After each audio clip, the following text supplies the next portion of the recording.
কি ভাবলাম আর কি হলো।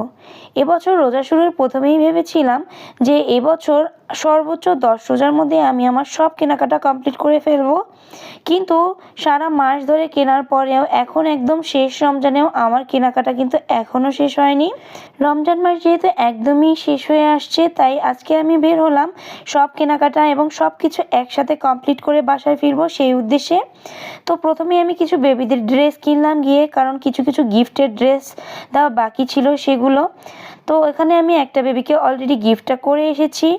তারপরে আমরা বের হয়ে গেলাম একটু চকে টুকটাক কেনাকাটা করার জন্য। তো এত পরিমাণ জ্যাম, তো আমরা ওখান থেকে বের হয়ে কোনোভাবে আবার ছোট রাস্তা ধরে চলে গেলাম কাঠপট্টির মুখে, কারণ ওখানে পুলিশ চেকপোস্ট দিয়ে রাস্তাটাকে লক করে দিয়েছিল, গাড়ি আর ওই দিকে যায় না।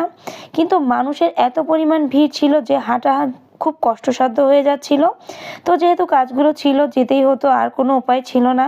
তো প্রথমে চলে গেছিলাম একটা এমব্রয়ডারি দোকানে, এখানে একটা ড্রেস এমব্রয়ডারি করানো ছিল।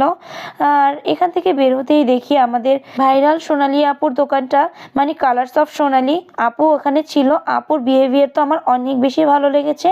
তো ওখানে আমি কিছু কিছু ড্রেস দেখতেছিলাম, যেহেতু চোখে পড়েছে তাই একটু দেখছিলাম। আর আপু তো অনেক বেশি মিশুক ছিল, তো ওনাকে আমার অনেক বেশি ভালো লেগেছে। ওখানে ড্রেস দেখে আমি বের হয়ে গেলাম, যেহেতু আমার অনেকগুলো কাজ ছিল তাই। তো এখানে আমি একটা কানের দুল এবং অন্য আরেকটা কানের দুল চেঞ্জ করার জন্য দুটো কাজেই আসলে গিয়েছিলাম। এরপরে চলে গিয়েছিলাম ব্র্যান্ড আউটলেটে কিছু আমার কসমেটিক্স প্রোডাক্টের জন্য, কিন্তু ওখান থেকে আমি আর নিতে পারিনি, কারণ আমি যেটা খুঁজছিলাম সেটা ওখানে পাওয়া যায়নি। তারপরে ওখান থেকে বের হয়ে সরাসরি চলে গিয়েছিলাম গির্জা মহলায়। এখানে আমার ভাইয়ের জন্য একটু ঘড়ি কিনে নিলাম। এছাড়া আরও অনেক কাজ করেছি যেগুলো আমার ভিডিও ক্লিপ নেওয়ার মতো সুযোগ হয়নি। তারপরে অনেক রাতে চলে যাই মোবাইলের শপে, কারণ এখানে মোবাইলের অনেকগুলো কাজ ছিল, গ্লাস প্রোটেক্টর চেঞ্জ করা সহ আরও কিছু কাজ। কিন্তু গিয়ে হলো মহা বিপত্তি, কারণ ঝড় বৃষ্টির কবলে পড়ে ওখান থেকে আমি আর বের হতে পারছিলাম না। রাত প্রায় 2টার কাছাকাছি তখন আমি ওখান থেকে বের হয়ে বাসায় আসি। আর একটু ফ্রেশ হয়ে, যেহেতু রান্নাবান্না একদমই করা ছিল না, বিকেলের দিকে আমি বের হয়েছিলাম কেনাকাটা করার জন্য। এসে তো রান্নাবান্না করতে হচ্ছিল, তো তখন অলরেডি কিন্তু 3টার কাছাকাছি বেজে গেছিলো। তো আমি তাড়াহুড়ো করে খিচুড়ি, বেগুন ভাজি আর যেহেতু রান্না করা মুরগির মাংস ছিল ওটাকে একটু গরম করে নিলাম।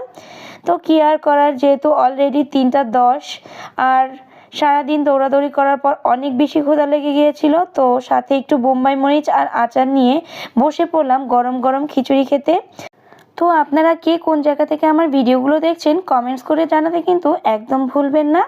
এর পরবর্তী কোনো ভিডিওতে আমি আপনার কমেন্টস পড়ব এবং রিপ্লাই দিব। তো সবাই ভালো থাকবেন, সুস্থ থাকবেন। আজকের ভিডিও এই পর্যন্তই। আল্লাহ হাফেজ।